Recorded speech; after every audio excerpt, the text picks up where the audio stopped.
Hello, friends, and welcome to Quiet English with Jacque.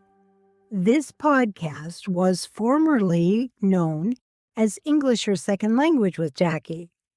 While the name has changed, the heart remains the same. This is a place for English learners and for anyone who simply longs for a quiet story. Here you will listen to slow, clear English, gentle pacing, beautiful language, and stories that allow your mind to rest. I am Jacque. I spell it Jacque, and I am a voiceover artist who believes words should feel like a warm light in a quiet room. Usually I try to post once a week on Tuesday, but this last week my lovely daughter was in the hospital. My time needed to be spent with her. The good news is she is now home with me, gaining back her strength. So thank you to everyone who had her in your prayers and your thoughts. Today, we began a 3-part reading of the short story, A White Heron by Sarah Orne Jewett.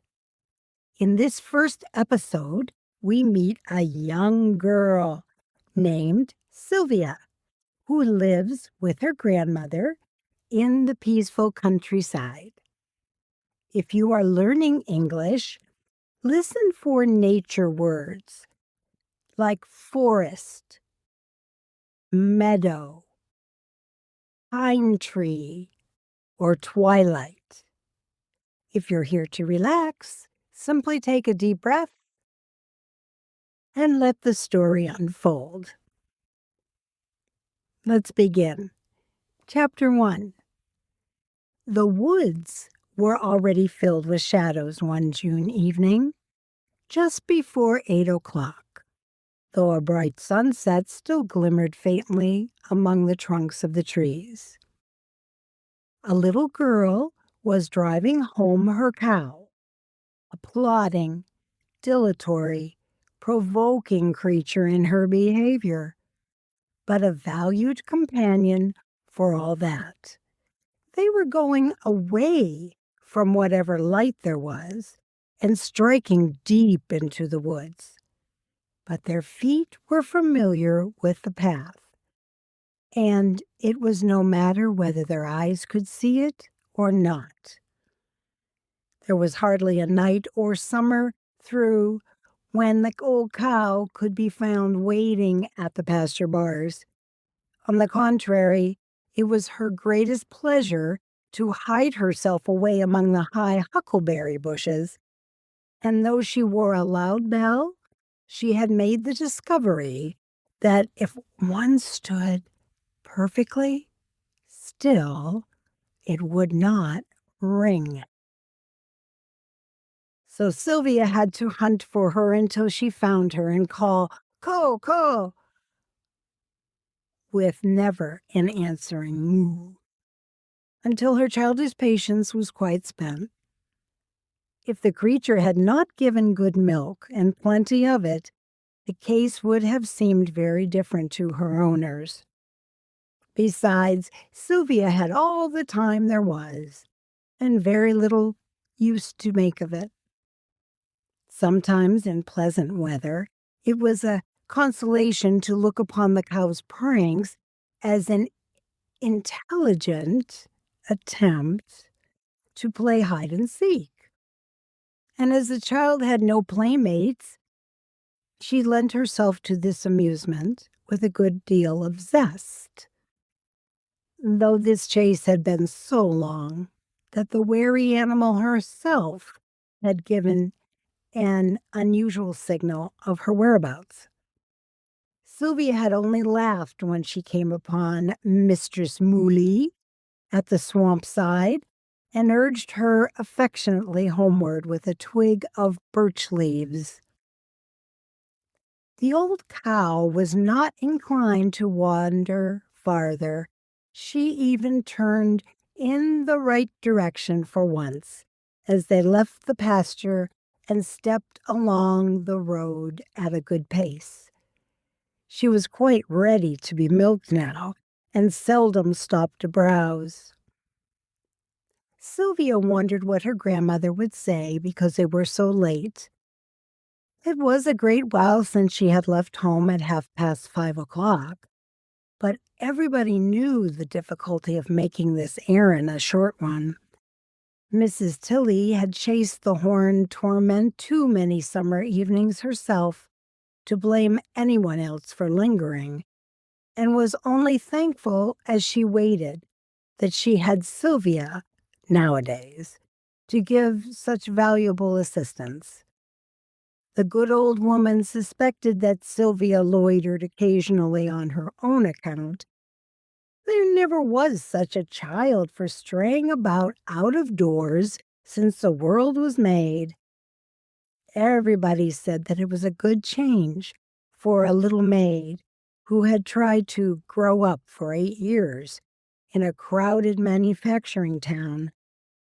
But as for Sylvia herself, it seemed as if she never had been alive at all before she came to live at the farm. She thought often with wistful compassion of a wretched geranium that belonged to a town neighbor. "Afraid of folks," old Mrs. Tilly said to herself with a smile, after she had made the unlikely choice of Sylvia from her daughter's houseful of children and was returning to the farm. "Afraid of folks," they said. "Guess she won't be troubled no great with 'em up to the old place." When they reached the door of the lonely house and stopped to unlock it, and the cat came to purr loudly and rub against them, a deserted pussy, indeed, but fat with young robins, Sylvia whispered that this was a beautiful place to live in, and she never wished to go home. The companions followed the shady wood road, the cow taking slow steps, and the child very fast ones. The cow stopped long at the brook to drink, as if the pasture were not half a swamp, and Sylvia stood still and waited, letting her bare feet cool themselves in the shoal water, while the great twilight moths struck softly against her. She waded on through the brook as the cow moved away, and listened to the thrushes with a heart that beat fast with pleasure. There was a stirring in the great boughs overhead. They were full of little birds and beasts that seemed to be wide awake and going about their world, or else saying good night to each other in sleepy twitters. Sylvia herself felt sleepy as she walked along. However, it was not much farther to the house, and the air was soft and sweet. She was not often in the woods, so late as this, and it made her feel as if she were a part of a gray shadow and the moving leaves. She was just thinking how long it seemed since she first came to the farm a year ago, and wondering if everything went on in the noisy town just the same as when she was there. The thought of the great red-faced boy who used to chase and frighten her made her hurry along the path to escape from the shadow of the trees. Suddenly, this little woods girl is horror-stricken to hear a clear whistle not far away. Not a bird's whistle, which would have a sort of friendliness, but a boy's whistle, determined and somewhat aggressive. Sylvia left the cow to whatever sad fate might await her, and stepped discreetly aside into the bushes. But she was just too late. The enemy had discovered her and called out in a very cheerful and persuasive tone, "Hello, little girl. How far is it to the road?" and trembling, Sylvia answered almost inaudibly, "A good ways." She did not dare to look boldly at the tall young man, who carried a gun over his shoulder, but she came out of her bush and again followed the cow, while he walked alongside. "I have been hunting for some birds," the stranger said kindly, "and I have lost my way. I need a friend, very much. Don't be afraid," he added gallantly. "Speak up and tell me what your name is, and whether you think I can spend the night at your house and go out gunning early in the morning." Sylvia was more alarmed than before. Would not her grandmother consider her much to blame? But who could have foreseen such an accident as this? It did not seem to be her fault, and she hung her head as if the stem of it were broken, but managed to say, "Sylvie," with much effort, when her companion again asked her name. Mrs. Tilly was standing at the doorway when the trio came into view. The cow gave a loud moo by way of explanation. "Oh, yes, you'd better speak up for yourself, you old trial. Where'd she tucked herself away this time, Sylvie?" But Sylvia kept an odd silence. She knew by instinct that her grandmother did not comprehend the gravity of the situation. She must be mistaking the stranger for one of the farmer lads of the region. The young man stood his gun beside the door and dropped a lumpy game bag beside it. Then he bade Mrs. Tilly good evening and repeated his wayfarer's story and asked if he could have a night's lodging. "Oh, put me anywhere where you like," he said. "I must be off early in the morning, before day, but I am very hungry indeed. You can give me some milk at any rate, that's plain." "Oh, dear sakes, yes," responded the hostess, whose long slumbering hospitality seemed to be easily awakened. "You might fare better if you went out to the main road a mile or so, but you're welcome to what we've got. I'll milk right off, and you make yourself at home. You can sleep on husks or feathers." She proffered graciously. "I raise them all myself. There's good pasturing for geese just below here towards the marsh. Now step round and set a plate for the gentleman, Sylvie." And Sylvie promptly stepped. She was glad to have something to do, and she was hungry herself. It was a surprise to find so clean and comfortable a little dwelling in this New England wilderness. The young man had known the horrors of its most primitive housekeeping and the dreary squalor of that level of society which does not rebel at the companionship of hens. This was the best thrift of an old-fashioned farmstead, though on such a small scale that it seemed like a hermitage. He listened eagerly to the old woman's quaint talk.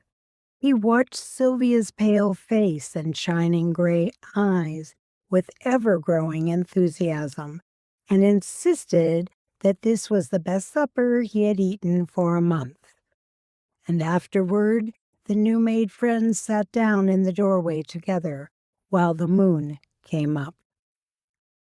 Soon it would be berry time, and Sylvia was a great help at picking. The cow was a good milker, though a plaguey thing to keep track of. The hostess gossiped frankly, adding presently that she had buried 4 children, so Sylvia's mother and a son who might be dead in California were all the children she had left. "Dan, my boy, was a great hand to go gunning," she explained sadly. "I never wanted for partridges or gray squirrels while he was to home. He's been a great wanderer, I expect, and he's no hand to write letters. There, I don't blame him. I'd have seen the world myself if I'd been so I could. Sylvia takes after him, the grandmother continued affectionately. After a minute's pause, there ain't a foot of ground she don't know her way around, and the wild creatures counts on her one of themselves. Squirrels, she'll tame to come and feed right out of her hands, and all sorts of birds. Last winter she got the jaybirds and bangerine here, and I believe she'd a scantered herself of her own meals to have a plenty to throw out amongst them if I hadn't kept watch. Anything but crows, I tell her. I'm willing to help support. Though Dan, he had a tamed one of them and did seem to have a reason same as folks. It was round here a good spell after he went away. Dan and his father, didn't hitch, but he never told up his head again. Not Dan had dared him and gone off. The guest did not notice this hint of family sorrows in his eager interest in something else. So, Sylvie knows all the birds, does she?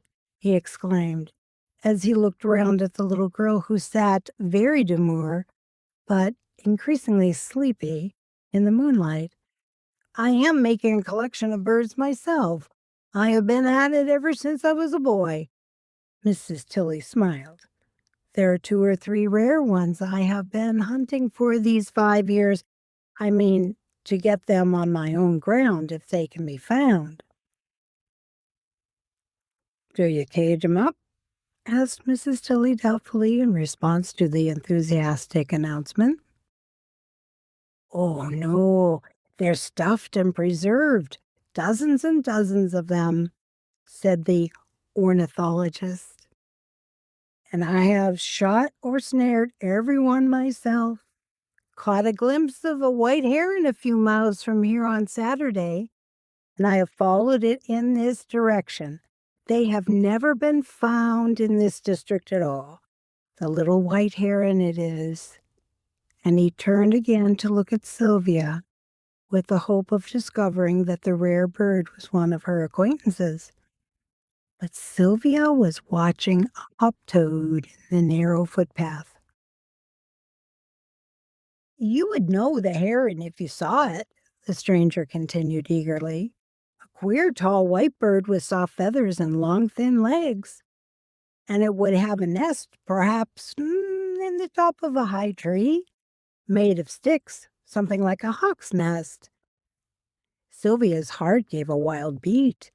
She knew that strange white bird, and had once stolen softly near it where it stood, in some bright green swamp grass, away over at the other side of the woods. There was an open place where the sunshine always seemed strangely yellow and hot, where tall, nodding rushes grew, and her grandmother had warned her that she might sink in the soft black mud underneath and never be heard of more. Not far beyond were the salt marshes just this side of the sea itself, which Sylvia wondered and dreamed much about, but never had seen, whose great voice could sometimes be heard above the noise of the woods on stormy nights. I can't think of anything I should like so much as to find that heron's nest, the handsome stranger was saying. I would give $10 to anyone who could show it to me, he added desperately. And I mean to spend my whole vacation hunting for it if need be. And that is where we will pause for today. What will Sylvia do? Is the $10 worth exposing the beautiful white heron In our next episode, Sylvia will face a quiet but powerful question, one that will test her heart and her loyalty to the forest she loves.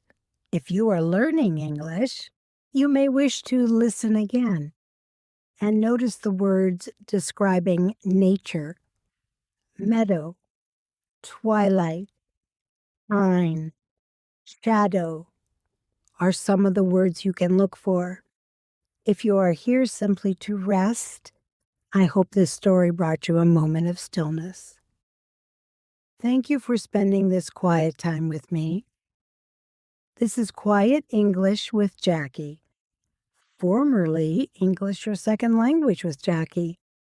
If you enjoyed our time together, please let me know and like, share, and subscribe. Until next time, may your days be gentle. God bless.